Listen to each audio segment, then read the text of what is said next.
Salut à tous et bienvenue dans cette émission. Aujourd'hui, je vais dessiner et vous parler du lore du guerrier Nécron. Je commence par tracer rapidement la silhouette, très grossier. Je le fais bien voûté, bien terrifiant. Il tient son arme et il nous fixe droit dans les yeux. J'ajoute des petits éléments de décor, quelques bases de scarabée canoptèque et un mur fondu devant avant de passer à l'ancrage. Son crâne malfaisant nous fixe.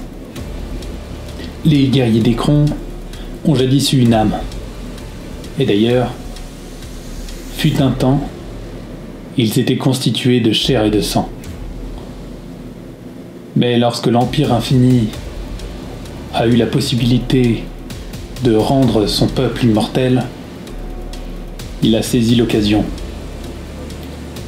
Hélas, les dieux des étoiles, les Cthans, qui leur avaient promis l'immortalité, les ont dupés.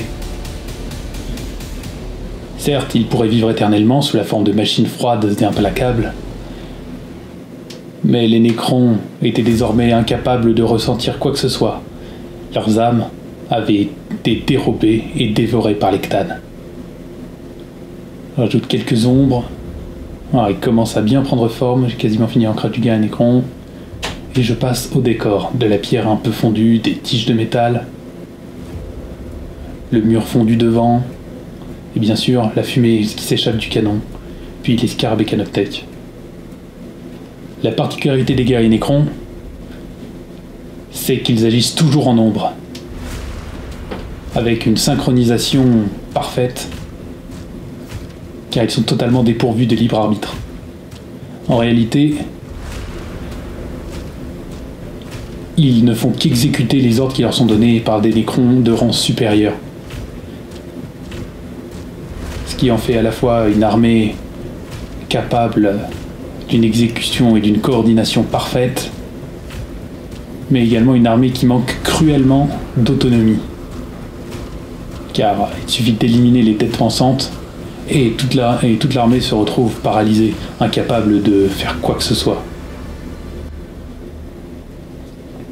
Mais l'avantage de ces guerriers sans cervelle, c'est qu'il n'y a pas vraiment d'esprit à éviter de détruire dans le processus de réassemblage.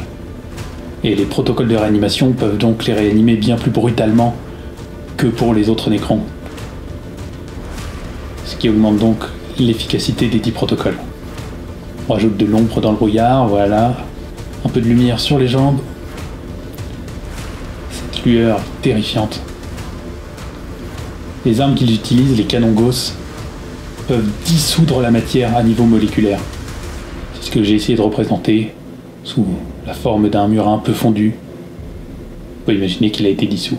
Derrière, je rajoute des silhouettes de monolithes et d'une cathédrale avant de passer au coloriage des scarabées canoptèques.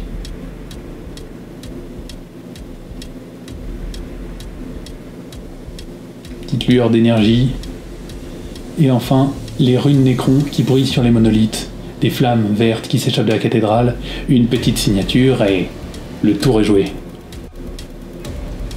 Bon, j'espère que ce dessin vous aura plu, que vous en aurez appris un peu plus sur les guerriers Nécron, et on se retrouve bientôt pour une prochaine vidéo.